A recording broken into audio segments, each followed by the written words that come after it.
right, so we're going to keep it moving. We have another interesting panel coming up. I am really excited about our next moderator. He is one of my great friends from the West Coast and is a pillar in this industry. So you are truly in for a treat. So from program to practice, I'd love to give it up for Hirsh Jain. Come on, you guys can do better than that. All right, there you go. All right. Good morning, everyone. I said good morning, everyone. Awesome. My name is Hirsh Jain, and I am really excited to be moderating this panel on the Kentucky cannabis market. So I guess I would ask all of you to give a warm welcome to our two panelists from the Office of Medical Cannabis in Kentucky. That's Canon Armstrong and Hannah Costigan. Come on up.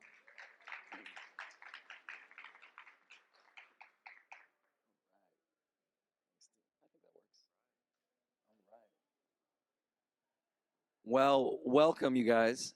And as I said, I'm really excited to be moderating this panel, in part because I think the Kentucky medical cannabis market is one of the most exciting new medical cannabis markets to come online in the country in recent years, whether the rest of the country has noticed it or not.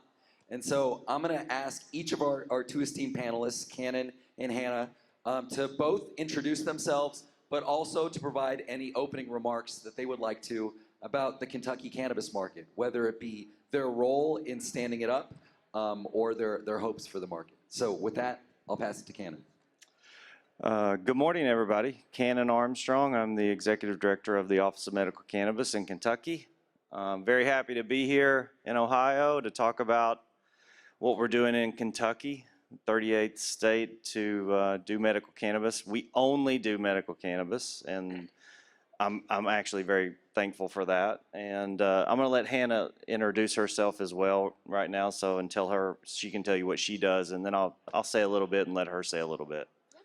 Hi, I'm Hannah Costigan. I'm the Director of Education and Outreach at the Office of Medical Cannabis. So I basically try to make this whole new world make sense to Kentuckians and also the rest of the country who's kind of following along and trying to figure out what we're doing. So I'm really happy to be here.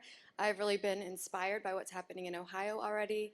I look a lot to what you all are doing to inform how we best educate patients. So thanks for having us. Yeah, and as far as the program goes in Kentucky, we're just very excited to be rolling this out. It feels like I have been working on this forever, but I've actually only been in this role for 1 year at this point. But my predecessor before that, and then our governor, Andy Beshear, have spent, and the legislature and everyone at the Office of Medical Cannabis have spent a lot of time over the last 2.5 years putting this together and looking at other states and looking at the laws that's been passed and figuring out the very best way for us to roll this out that's first and foremost that's about patient safety and medication, but at the same time rolling out a program that actually will be successful across all of the platforms and all of the people that are involved. From our office, from the legislator's standpoint of how they drafted the law and how they wanted it to be implemented, how the governor has led us through that process, and then looking at all the licensees involved, every tier of that, making sure that they're going to be actually set up for success in the program. And honestly, that's one of the things that we're focused on the most, that patient safety, but also that people who are involved in this program actually succeed, and that the program is not only successful in providing medication for, our small list of qualifying conditions at the moment, but also that the licensees are actually able to be successful and to run a business and to operate within the state for a long time. So those are the big points that are very important to my role and honestly part of the governor's goal with this program. So I know we're going to get into a lot of other things, but that's kind of the short and sweet of really why I'm here today and why I go into work every day. Hannah, you want to tell a little bit about what you think about Yeah. the program at this point? Sure. For those of you who haven't been following along with where we are in Kentucky, I'll just give a quick little overview of where we are in the rollout. So, medical cannabis has been legal since the beginning of 2025, but it wasn't until December of last year when we started to see the businesses opening. Is this very loud? I feel like I'm very loud. No. Okay, I think cool. you're I'll hold good. it a little further. So we started having businesses come online in December, and now we have 24 that are operational. So we have 9 processors growing across the state. We have 2 safety compliance facilities doing the testing. We have 3 processors, and we have 10 dispensaries, with more coming soon. So we are still waiting, of course, for a lot more businesses to open. There will be 80 total. And one thing I think is also a little interesting to keep in mind with this landscape as we roll out is while we are not fully operational yet across the state, there is still this executive order in place that says that Kentuckians that have the right medical conditions and the right documentations can go get product from other states and bring it back. Once we're fully operational, that's not going to be the case anymore, and it's going to need to stay in Kentucky. But I think that's just an interesting bit of the landscape we're operating in, is that there still are a lot of patients that are choosing to use that executive order to go to other states, which is relevant for you as another state. So that's kind of where we are. We're coming online more and more, and it's just a really exciting time. We're, of course, learning a lot as little bumps in the road come on with any new program. But overall, there's a real feeling of excitement and growth. Great. Thanks, Hannah. And I think you did a really good job of laying out where the program stands today. Just curious, what are the number of patients roughly that are registered today, and how do you feel that's trending over time? And maybe another question, Cannon, you mentioned that you all had looked to other states in designing the program. I think we'd be curious to hear from either of you, what other states you looked to and what principles you took away when designing Kentucky's program. Starting with the patient count, and at this point, so we have it set up where you get your certification from a medical practitioner, whether it's an APRN or a physician, and once you take that certification, you can apply for a card with our office, and then we go through our checks. So right now we're total the number of certifications. These are people who have actually went to see a physician. We're almost at 30,000 for those, and active card holders who can actually go and purchase medical cannabis today right now is roughly at 22,000. So we feel like that number is a pretty good number for the work that we've done. We've seen it obviously jump since we really launched the rollout of actual cultivators and processors and dispensaries since January of this year, because that was really when we launched a couple of the very first people out front, toward the end of December, toward the end of 2025. But really, January is when we started to actually see not only small cultivators, but large cultivators come online. One of our biggest tiers came online in January, which really opened up the market. So once we started seeing the actual product be out there, the medication be out there, we started seeing more people jump on to actually apply for their cards. And folks that got their card, because we were in a situation where we were really pushing, but it's all based upon how quickly, people can get up and operational. And there's a lot of things that go into getting operational, as I'm sure a lot of you know, that is outside of a regulator's control, and it's more based upon the business plan and where they are with contractors and where they are with financing. And once they have their license, they can start doing all those things and actually knowing that they have a spot in the program. So a lot of people got cards immediately in 2025 and then couldn't do anything with it. So we essentially launched a waiver for anybody who paid for a card in 25 when they apply in 26 that they don't have to pay again. So we've started to see a lot of people now really renew and also jump into the program because product is actually out there. And go ahead. Just Cannon, to react to what you said, 22,000 is a pretty impressive number.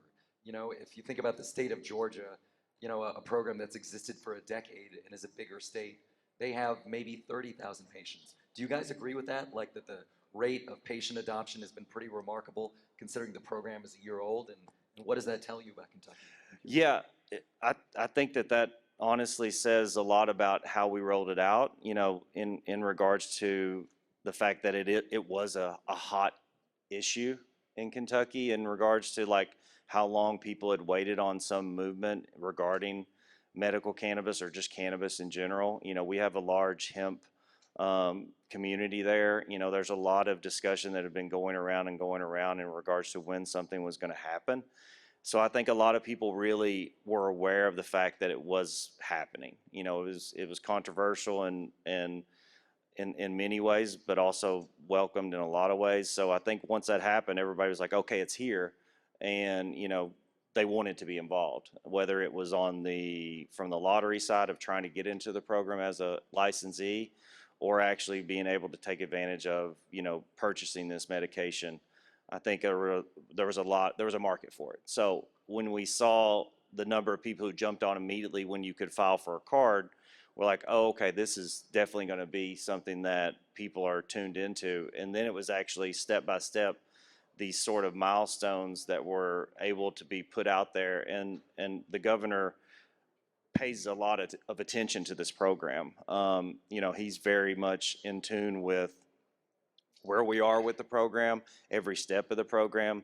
You know, we spend a lot of time advising him on any new developments. He's been to a lot of the ribbon cuttings. He's met with a lot of these business owners. He's been out there speaking with patients. And I think that whole PR and that whole sort of focus helped to get people excited about being in the program. And then each milestone reminded them that it's still here, that it's still growing, that there's more new things coming. So anytime you have something that's actually rolling out and actually has something to say from a content perspective, and also just from I'm waiting on this from a medication and health perspective and safety being promoted, and all those things are reassuring these patients, I think that it was easy for people to get involved. So 22,000 sounds really good now. It's better than 2,000, that's for sure. You know, do we want to be at double that, you know, within a year? I think that would be a great goal. But I think it just needs to progress naturally. And I think that's exactly what it's doing. And as far as other states, I'll just say, you know, when they were developing this, you know, we looked at West Virginia a lot. We looked at Ohio. We looked at several states that were in a position of doing things, and just as anyone does when they're building something, you know, you look at how it was done well, and you look at how what issues they had in other states, and you just piece it out, you know, and put together the best version that you can based upon the law that you're given. Yeah, well said. The only thing that came up while you were saying that I wanted to add is, as you mentioned, the governor has been very supportive and very great about spreading the word. We also work a lot with the Kentucky Cannabis Industry Alliance. I think we might have Rachel in here somewhere. She's been really great at getting, you know, patient drives up and running and getting more patients in the program. So it's really just a collaborative effort across different agencies. And I think there are a lot of people to thank for the growth of the patients. And yes, we do have, we would love to increase it even further. There's been a lot of work to try to increase the qualifying conditions, because right now, as Kenna mentioned, it is a shorter list than a lot of other states. And of course, the more conditions we have, the more patients we'll have. So hopefully these will only continue to grow. And I know Rachel is out there with the Kentucky Cannabis KCIA. Yeah, I know she's out there. She's been a great help for anybody who's getting involved in the program. I think you should definitely find her and talk with her about it. She has a lot of great information, especially for the licensees, people who are actually trying to get involved from the for-profit side or from the manufacturing or dispensing side. Great, thank you for that. Shout out, Rachel. You guys use the term milestones in your answer. And so I'm curious, if we're here at this event a year from now, what are the key milestones that you're going to be looking to so as to define success for your office? Is it the number of patients registered? Is it an expansion in qualifying conditions? Is it the number of licensees? Or do you think about your role in a way different, you know, from those criteria? What do you think of as success over the next year? I mean, for me, it's from day one, you know, from talking with the governor and leadership, you know, it's about patient safety. I mean, that's such an easy thing to say as a priority. and then how you actually roll it out with your day-to-day operation of dealing with licensees and dealing with patient complaints and public complaints and things like that. You know, you have to work through those pieces that come in every single day. But like the overall filter that is overlaid over everything that we do in the office is patient safety. So we've had that driven into our mindset so much that everything starts there and gets looked at from that perspective first, and what is best for the patient who and the people who are involved in the program. But the other components that are, you know, essential to the program lasting a year from now and lasting into the future, especially, you know, not knowing where it's going to go legislatively and, you know, what expansion there may be whenever that might come, is the success of the licensees who are involved in the program, you know, training them, making sure that their regulatory, you know, understanding of the program is there, that they're not in a situation where we're removing bad actors. You know, like we feel like there's a lot of good licensees in our program. Not all of them are operational, so it's hard to know every single thing about them at this point, you know, how they're going to run their businesses, but that's definitely a crucial piece. Growing the patient count is, like I said, I think it's a natural thing that should happen the way it naturally progresses based upon the size of the program.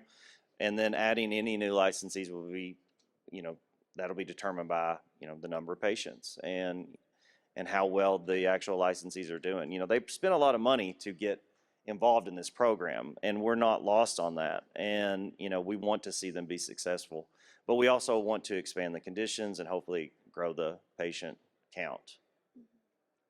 Yeah, I think there's some metrics we could look at. Like, of course, it would be the dream if 80 out of 80 businesses were open by the end of the year, for example. We could put a number on the patient counts and say 40,000, for example. But the real success for me, the most successful moments are like when we're at State Fair and people come up to our table and they say, you know, my auntie was able to get off all those prescriptions and only use cannabis. Like those stories and those little reminders of why we're doing it, because sometimes it can feel like we're just, you know, well, the law says this, and just kind of in the weeds and in the details. So being grounded in the success stories of how this is helping people is, for me, the best metric.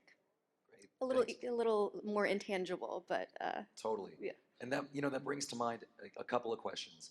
You all mentioned the legislature, for example. How have you seen the attitude of the legislature evolve over time? You know, it probably was just a few years ago that the Kentucky legislature might have been seen as hostile to medical cannabis. Has that changed in the time the program has opened? And one more question I'll just throw out there for you to chew on. Hannah, you mentioned those stories you've heard of people who have substituted, you know, cannabis for opioids. What role do you guys have in elevating those stories? Is that within the remit of your office to help tell that story of the patients you encounter, or is that just more of a natural thing that people will hear on their own? You know? Well, I'll say something very quick about the legislator and then pass that hot potato as fast as possible. It's obviously something that, you know, how the law is passed and how it's moves through the process of bills being filed is something that is a little bit outside of the control. All we can do is that if we're asked to actually talk about where the program is, any changes that might happen, we go in there and we give them as much information as we can possibly give them. Because at the end of the day, we're talking about, you know, patients, you know, and that's honestly the way that I'll always try to talk about it, is that we're talking about people who have serious medical conditions who need this medication. And the other thing is that it's not covered under insurance. So, you know, there's all these other things that play into, you know, the people who are getting involved in this program are really, you know, choosing to be involved in it for a reason. So we just try to give as much information as we can to any legislator, anybody who's asking questions about the program and what's happening within it. And, you know, but what they give us to work with, you know, we work within that. And, you know, we give feedback on regulation and, you know, how it can be improved. But at the end of the day, they're there to pass the laws and we're there to enforce them. So that's really what we've been doing. And Hannah, I'll let you touch on the other aspect of that. Yeah, there's definitely some fears and feelings around cannabis in legislature and just in general. Of course, if you look at the numbers, the vast majority voted for it, so there are a lot of people that don't have those fears and feelings, but the ones who do, they can be very loud. And one thing with the legislators is they will say, like, yes, it's allowed, but we can't push it too much. We can't have it too much in people's faces and say, like, promote it and have billboards. And so when it comes to telling stories, I want to shout it from the mountaintops, and I want to be like, hey, everyone, this thing is great and you should all know about it. But I have to remember that that's not necessarily my role. It's to stick to what the law says and give people the best information we can. Mhm. Your question I love about how we can tell those stories of how it's helping people, because this is something I actually was asking about. I was like, can we, in our next newsletter to the licensees, can we ask for like testimonials and tell us how much it's helped you, and then we can tell those stories. And I'll continue to bring this up, but I was told at the time that it's a patient safety thing or patient confidentiality thing. We don't want to tiptoe that line. So I think there are ways to tell those stories, but you just have to be so careful with all the laws. And that's something, this is my first job in government, that I'm really having to learn. It's like, oh, let's do this. You can't. Oh, let's do this. You can't. So I'm really having to adjust there, but I think any way we can kind of get around it and still bring this information to light, we'll try to find ways to do it, but we're definitely working to get some challenges with what the law says already and with how legislators feel about it. Now, you guys have mentioned Governor Beshear a few times during this conversation. And to me, sitting in California, it's been quite impressive to see a governor lean into this issue and to frame cannabis as medicine. And over the past decade, I can't really think of another governor who has as thoughtfully kind of leaned into and been engaged with cannabis. Am I right in that perception? And I'm curious, like, what you would say about his role in the program and how it influences, the tasks that are ahead of you guys. Yeah, I mean, having worked in this administration since the beginning, and seeing how every issue is tackled and then how every particular project is rolled out, whether it's placed in the bill or, an executive order. Medical cannabis has been very eye-opening for me in regards to watching an actual a leader like Governor Beshear to advocate beyond just the actual passing of the law and the standing up of the office. I mean, like, he has been very much involved in wanting to know where we are in the program, setting tones on what we're focused on, and then following up on actually seeing these things through, from going to the actual cultivator ribbon cuttings to dispensary openings. He cares about what's happening with the program, where the patient count is, the patient stories, how we can expand the qualifying conditions to include others with serious medical conditions that are not on our list. He's done the executive order, which allowed you to purchase from other states. We've done the waiver of the fees. He's very much in touch with that, but I think that's a general sort of MO for him, that he is, when he says he's going to do something, like, he doesn't just, once it's sort of established, just move on to the next thing. He's definitely working on the follow through and making sure that it's actually a good program. So I've been super grateful for his leadership with that, and honestly just his intention, his availability. I've never had the access that I've had to someone like that in regards to a program that I've run. And I've run a couple with a couple of different governors, and it's like with him, he wants to know what's happening. He wants to be involved, and and the ideas are always there. So incredibly grateful for him in that fact. Very cool. Yeah. Nothing really additional to add. The only other thing I would say is he's also really active in trying to make change federally. He's written a lot of letters and done a lot to participate in not just Kentucky, but how this shakes out federally. Thank you for sharing that. I want to ask you guys about rescheduling, and we don't have the time here to go into depth. So maybe the question is, how is rescheduling going to impact the way that you guys do your jobs and your office's engagement with the citizenry of Kentucky more generally? How do you envision that playing out? I mean, it's so new. I mean, in regards to what we're going to do, I don't think it changes our approach. We have the laws which have been passed in this state that we're tasked with enforcing and following. I think it helps with the idea of obviously, these actual licensees will benefit from the fact that this is a medical program. So understanding that they're able to be a little bit more secure in their tax issues and things that would help them from a bottom line standpoint to be successful, to have operating, to have support.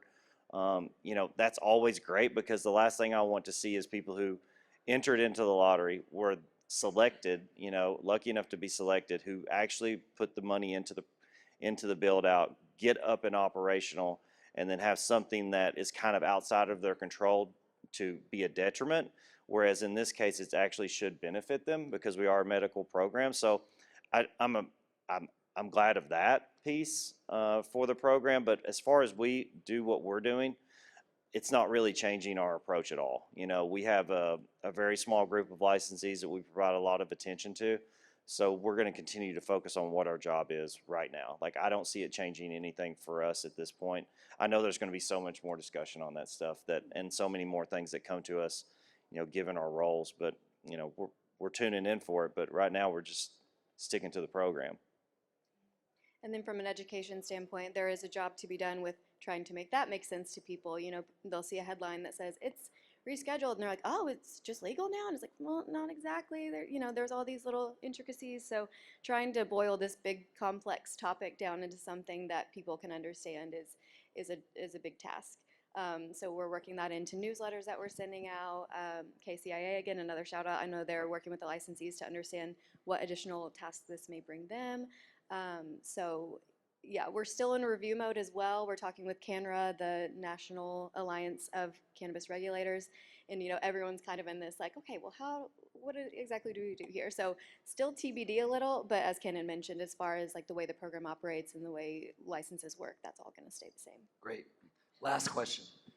I think there's a lot of people, myself included, who view markets like Ohio and Kentucky as potentially being a model for the rest of the country, showing parts of the country where legal cannabis has not existed, that it can have a meaningful social and healthcare role to play. I'm curious whether you take that with you when you approach your jobs, if you think about the wider implications that Kentucky might have for other states that traditionally have not leaned into cannabis. Is that top of mind for you guys?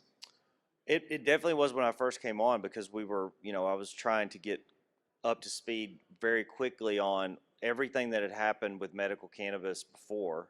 Because before this, I was essentially a gaming commissioner. That was really the regulatory experience that I had, and then as an attorney with alcohol beverage. But getting up to speed on everything that was going on and looking at how other states had did it, and then actually interacting with those states through conferences and other areas, and having these experiences and talking with folks, and a lot of people saying, how we rolled the program out was something that they felt was a really great way to do it. Like, I had no point of reference for that, until I came into cannabis, and it just made me look internally like how we did it. And it was just simply based upon, looking at everybody's approach and understanding what worked and what didn't, and taking as much of that and putting it into the program.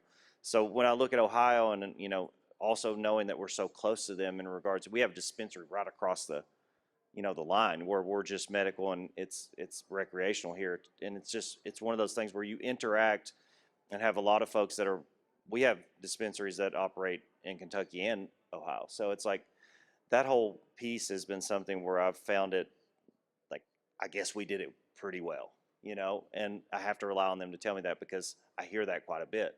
Now, are they just telling me that because I'm the regulator? I don't know. I can see our time. Yeah, I guess we're almost out of time. I just want to say it's been such a treat to host a conversation with the two people who probably more than any other have been responsible for rolling out one of the most exciting new medical markets in the country. So I'd ask everyone to give a big round of applause to Cannon and to him. Thank you so much. Thank you. Thank you.